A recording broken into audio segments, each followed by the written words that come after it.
Two stories. Story number one. The angel Gabriel comes to Mary. He has these enormous big wings, and he has the gold that shines in them.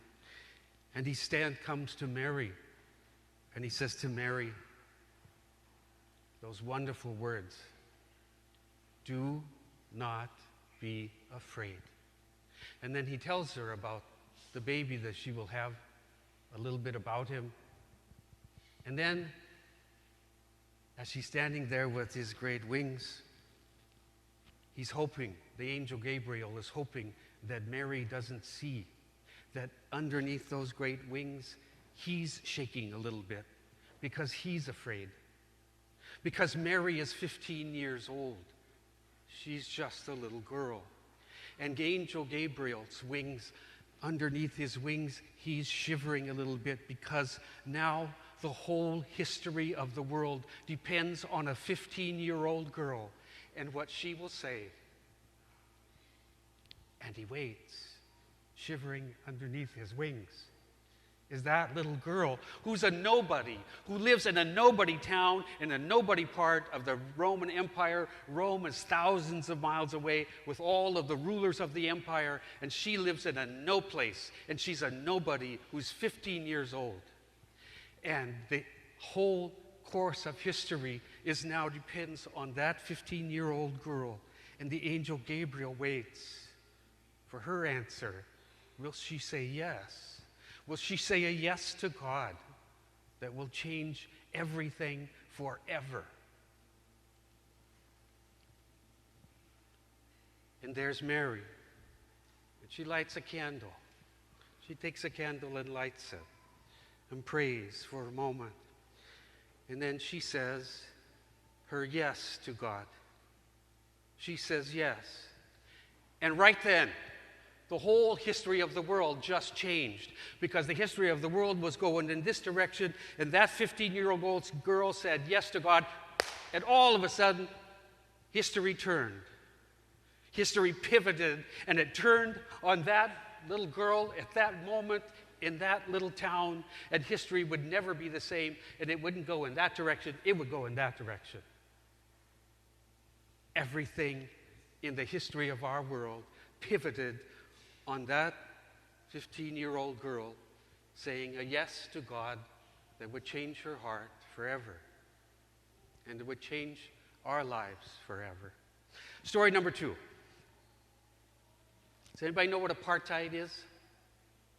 Apartheid was a system that they used to have in South Africa. It was an awful, awful system. Because what it meant is that all of the white people in society, the people who had white skin, very white skin, they were going to make all of the people who didn't have white skin second-class citizens.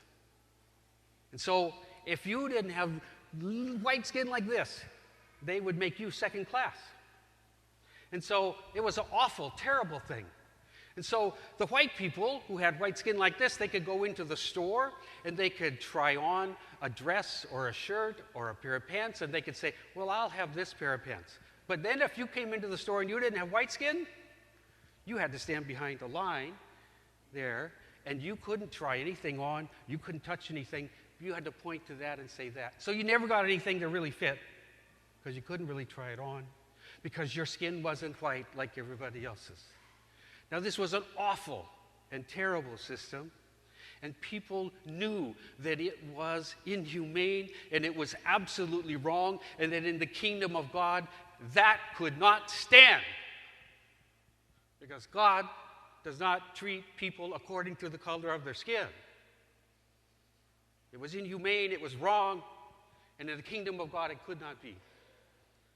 And so what did people start to do with this great system that they didn't feel they could change, but they knew it was wrong? You know what they did? They took a candle, just a little candle, and they lit it, and they put it in the window of their house at night. Just a candle. It's not very powerful. But they put it in the window of their house at night. as a way to say, this is my protest against the injustice of this towards people of color. And this cannot stand. Eventually, this must fall, because that can't stand in the kingdom of God. And you know what the government did? They got so scared of those little candles that they passed a law that you couldn't light a candle and put it in your window at night. They passed a law that you couldn't light a candle.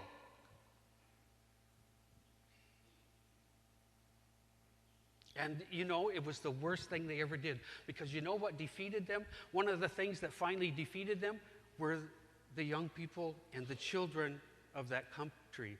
Because you know what they did? They laughed at their government. They said, our president's afraid of candles. Our army's afraid of candles. Our government's afraid of candles. What kind of a government is this? What kind of a president is this? They're afraid of candles. And eventually, that system of apartheid fell. And then people who have white skin and people who have other colors of skin, they became equal in that country. And everybody, they passed laws that made it that everybody must be treated the same.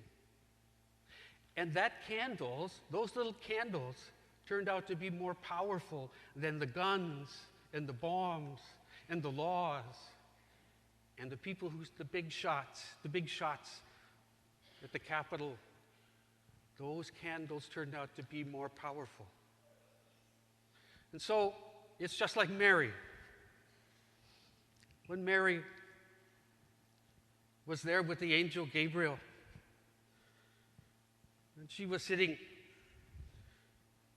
there praying, and she lit a little candle. And that candle changed the world. And can you imagine what it would be like if one candle by a 15-year-old girl could change the whole history of the world? And it could pivot, it could turn and pivot on her candle in her heart. Can you imagine what it would be like if we all lit a candle like Mary?